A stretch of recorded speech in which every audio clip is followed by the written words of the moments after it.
What instantly reduces the value of a house in America by a third? O.J. Simpson lived there. Third. Something.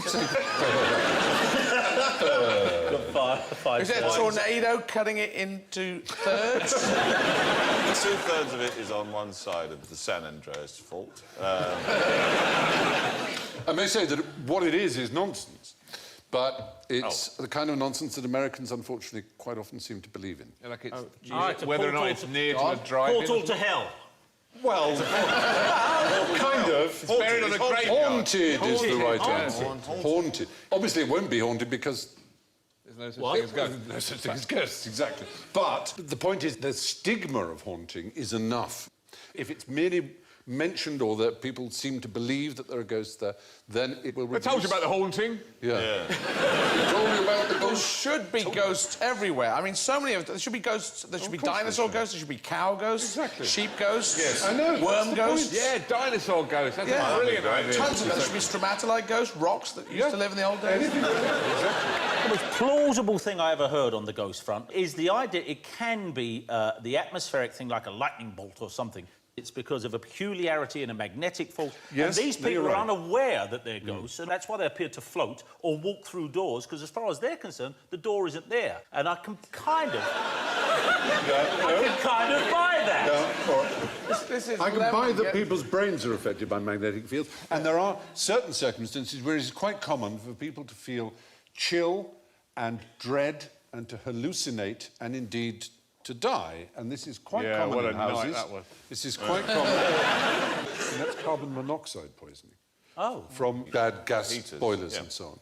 And it causes all those symptoms. But as for dead people coming back, no. There should be dead cows. No one ever says. Exactly. And, I so agree with the you. I'm with meatpacking you. district in New York. Yeah, why do you draw the line? Suddenly it's only human beings. Because if you're passing a field and you see a cow in it, you don't say, that's a ghost. You say, they by and large won't turn up. If you saw it in your house, you would. Yeah, if you saw it in your house, but cows aren't going to be in the house. They are, because they've been turned into Houses are built on all kinds of pieces of land. Please, I'm not advocating for the ghost party over here. I love the idea of the ghost party. All the parties, they're just scaremongering.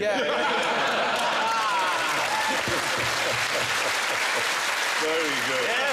First appearance of the pipe. The pipe in high definition for the first time. High-def pipe. What happened to pipes?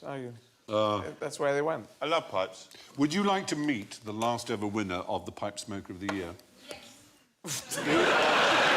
How do you do? My answer is going to be no. Did you affect a pipe pipe smoker. for a period? The first QI was about to start as a series, and I was asked to do some press for it. And I left the house to go to wherever it was this interview was. Yeah. And I suddenly realised I had no cigarettes. And in those days, I was a smoker. And I thought, oh, and I just saw a pipe and some tobacco. And I thought, oh, I'll grab that. Put it in my pocket. You just saw pipe just lying there in the street. No, in my house as I was leaving.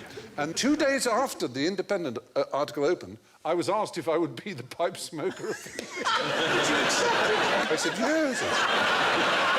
Yes, absolutely.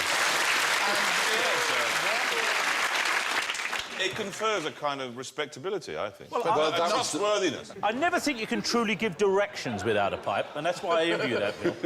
So, Yes. No, really. Oh, well, yeah. Could you tell me what the station is? Oh, Well, yeah. what do you do? And recognising a friend. Great job for that. I think... Now, a good haunting can knock a third off the value of an American house. Describe the arrangements for moving house in the 4th largest island in South America. Oh. The 4th largest island in South America. Look at your tats. I know, I've got them Check out covered the- up at the moment, but they are... I can tell you the 3rd largest. Go on, then. Well, they just get it in a van and go. What the hell is the 4th? The 4th largest island, well, if I tell you its name is Chiloé. There'll be a boat. Oh, that helps.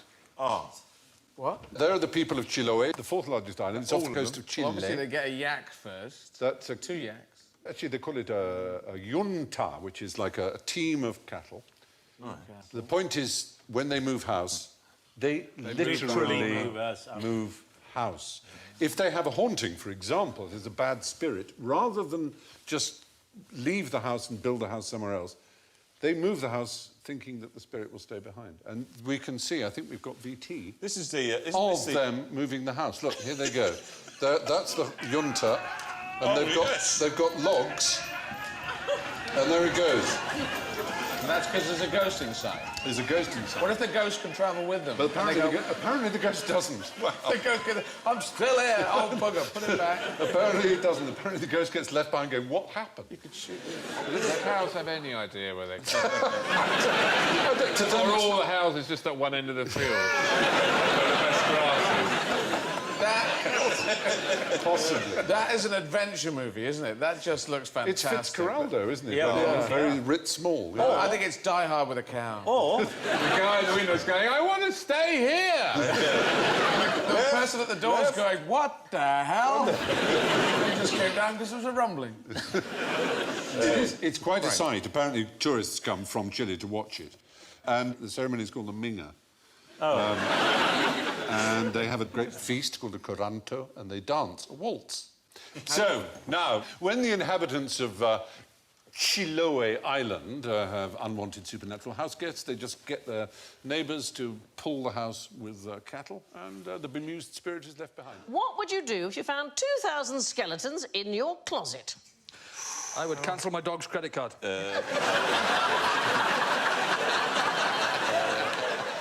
What do you reckon? I live in a Catholic church conversion, so it is likely. Does it feel spooky? It doesn't feel spooky. My Nana was really upset, but it's been deconsecrated so that you can swear in it and do all sorts. I expect that happened before, don't you? She checked. Oh, really? OK. Is she Catholic? She is Irish Catholic, so I mean, and dead.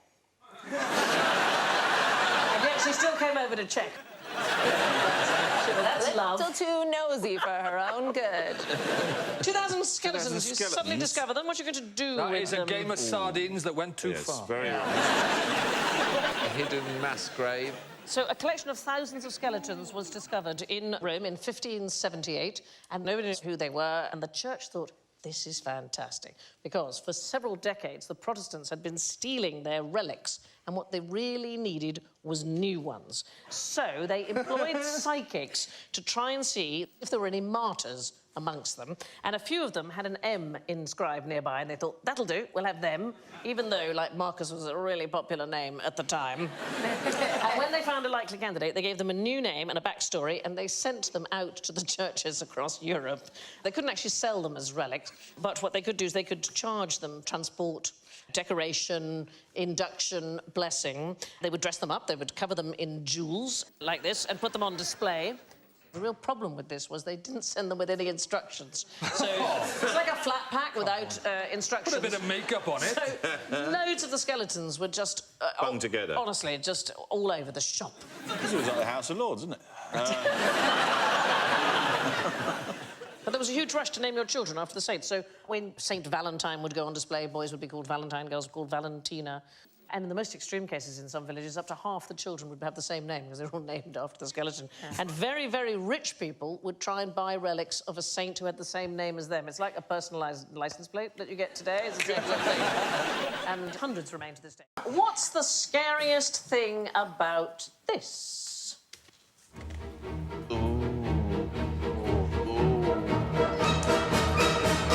Isn't that incredible? What is the most scary thing about it?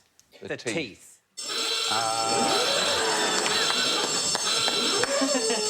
The fact that they can't go backwards. I'm sorry, that takes them a bit long to type.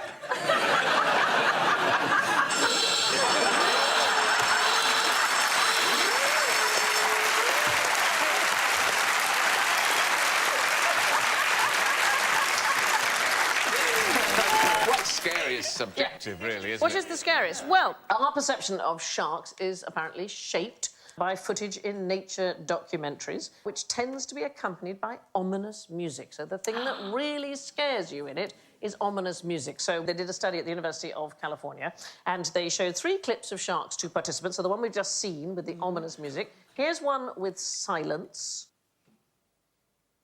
hello, my friend.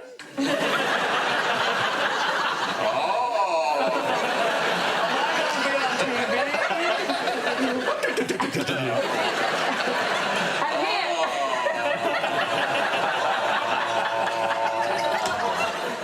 Have a look at this.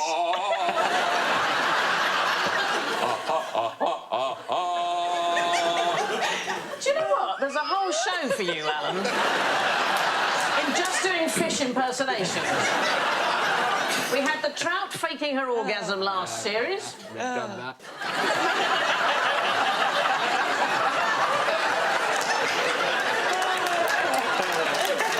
Different orgasm, same trout.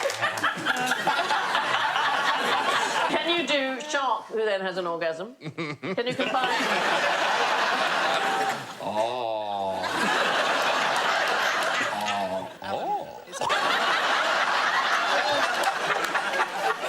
Mildly surprised. Because they don't know they're going to have an orgasm. They haven't learnt about orgasms or experimented with themselves. And then when they have an orgasm the first time, it must be very alarming. My worry is watching you do them, that you haven't seen someone have one before.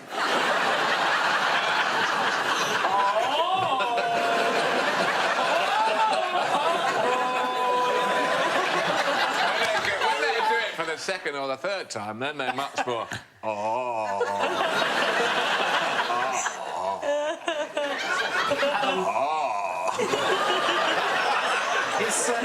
Is everything okay at home, Alan? Anyway, let's have a look at the same clip with uplifting music.